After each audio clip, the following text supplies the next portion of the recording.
Welcome to Talking Talk Therapy. We are here with Kendra. She's our newest therapist, and we're just going to introduce her and get to know her a little bit.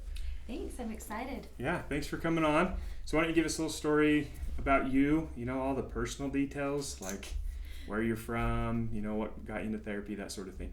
So I grew up in southern Utah. I did live in northern Utah in Provo area when I was in elementary school, but family has always been down here. I grew up in Springdale through high school, which is really fun. That was a really unique experience, being able to be so close to nature with a small group of people. Yeah. I don't know, I really love it here. It's so beautiful. Springdale is not one I hear often. Yeah. You basically lived in Zion National Park, right? Mm-hmm. My favorite place to eat is Oscars. Oh, I love Oscars. It's the best. Do you like the carrot cake? Yep. So good. Yeah, I like everything there. Mm-hmm. So, moved to northern Utah for school? That was when I was in elementary school. Okay. Mm-hmm. So where did you go to school to study to be a therapist? So back in the 1900s, I I got my associate's degree, and then I got married and had a baby. Okay. And then put school away. Always knew that I wanted to go back. Yeah. I actually spent 8 years being a substitute teacher, thinking that I wanted to be a teacher. And I did love substitute teaching. A lot of people talk about how awful it is, but to me, it's kind of like when grandma comes to visit, and as long as the bare minimum gets done, everybody's thrilled. Everybody's good, yeah. So I really I enjoyed that. I felt like there was a lot of it was really flexible. Yeah. But one thing I did realize is that I really I didn't love I loved working with the kids and people, but I didn't really love teaching. Yeah, the structure of education. Yeah. Yeah. And around the same time, I was contemplating going back to school. My husband and I went to couples therapy, and we had such a good experience. Awesome. And our couples therapist suggested that I go to therapy on my own, and I was like, okay, we'll try this. and I was in my brain, I was like, I wonder how long it will take. I'm I bet it takes 2 months. I bet I have to go to therapy for 2 months. I'm I bet if I work really hard though, I could probably do it in a month. So then I went to therapy and to this therapist, and with the way that he spoke to me, had some really strong emotions come up, and the way that he was able to help me work through those was something I'd never really experienced before. And I was this is great, this is amazing, this is a source of help I never thought I even realized existed. And so after going to therapy for a little while, I was sitting in the room and I was I'm pretty sure I could do this. I could do this job. So I told my therapist that, and he said, well, let's make sure you're pretty healthy first. Oh, nice. Which is nice of him. So then I've always wanted to, I went back to school. I went to Utah Tech, and I finished up my psychology degree. Had to learn how to use Canvas, because back in the 1900s, they didn't do all of those things on computers. Right. So, and then I applied to the AMFT program at Utah Tech, and just had the most amazing experience in both programs. It was such a time of I loved school, and I loved the education, and I loved my professors, and I loved everything about the experience. Something that I will always that's super cherish. Rare for the most part, right? I'm kind of a nerd.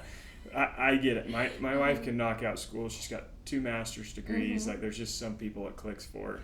But it seems like majority of people are I just grinded through and did what I had to do. Yeah, a lot of people are, but it was a little bit different experience for me. Awesome. I loved it. I loved it.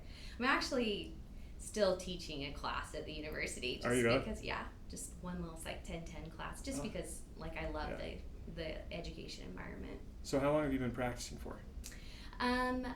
When you are like in the MFT program at Utah Tech, they start you seeing clients quite early. So after my very first semester in the program, I started seeing clients, and I started with a pretty like right in there, seeing 8 to 10 clients a week, which is pretty intense as you start. Yeah, for an intern.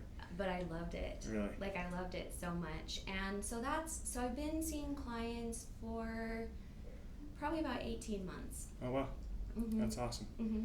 So I love that you kind of were able to take your own experience and then be like, I could do this as a career. Mm-hmm. It seems like you're very serving, obviously wanting to work with children, especially being a substitute. Mm-hmm. What have you found is like your favorite type of demographic to work with? I didn't know that I would love this so much, but I really love working with couples. And that's not the only thing I want to work with. Yeah.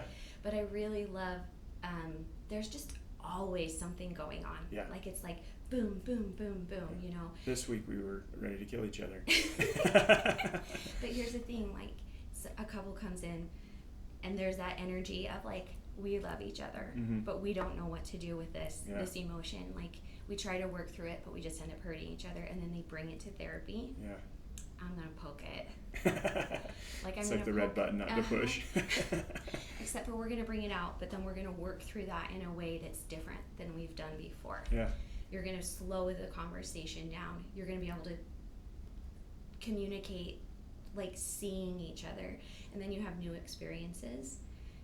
And one of the cool things about therapy, the thing that makes therapy work is the relationship you have with your therapist. Yeah. But in couples therapy and family therapy, you're leading with that relationship. Yeah.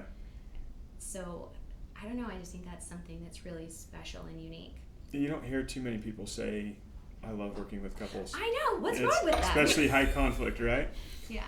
It's interesting though, because I've noticed and I've heard some great advice from counselors is like, we tell narratives in our head that are so wrong, and they're usually about our spouse, because we live with them every day and we're just telling these stories in our head, and the second you vocalize that, they're like, where are you getting this from, right?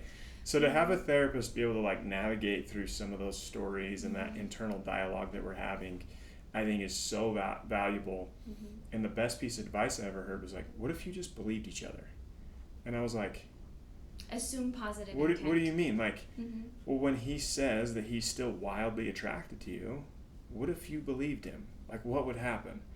And what if when she says, you know what, I'm just comfy and want to fall asleep tonight, like, that means because she feels safe and she's good with you. Doesn't mean she's rejecting you. Like, what if you believed that?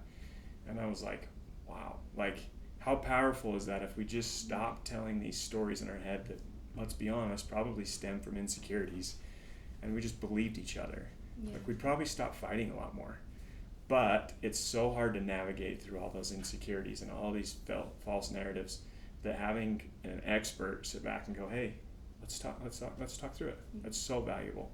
And I think every couple could benefit. Even the best couples could benefit from it. Absolutely. Especially proactively. Like, I always like the term, let's be proactive, not reactive.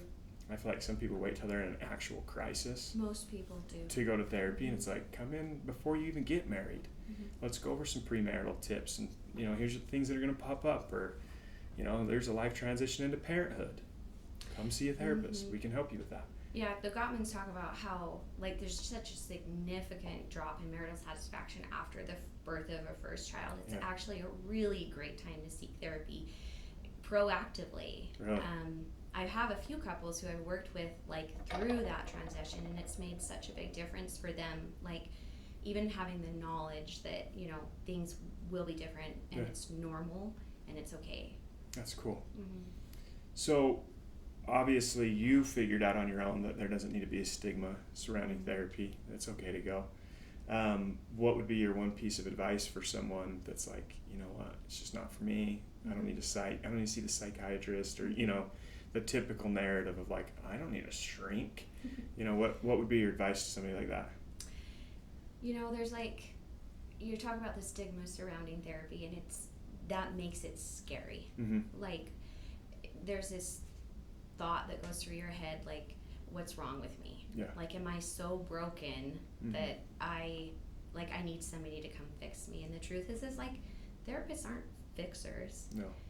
You and everyone has within you what you need to get your life in the way that you want it.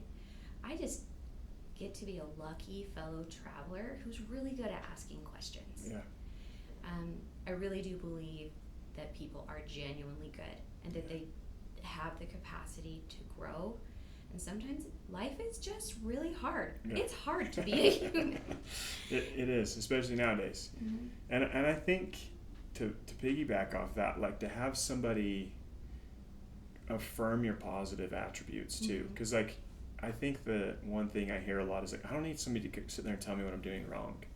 Who says they're going to do that? Like, a therapist is probably going to tell you that you're doing a lot better than you think, you know, and yeah, maybe you need some help with some certain things. They can help you with that. But I think the stigma of like, I don't need to be criticized by a professional is a pretty unfair judgment of therapy.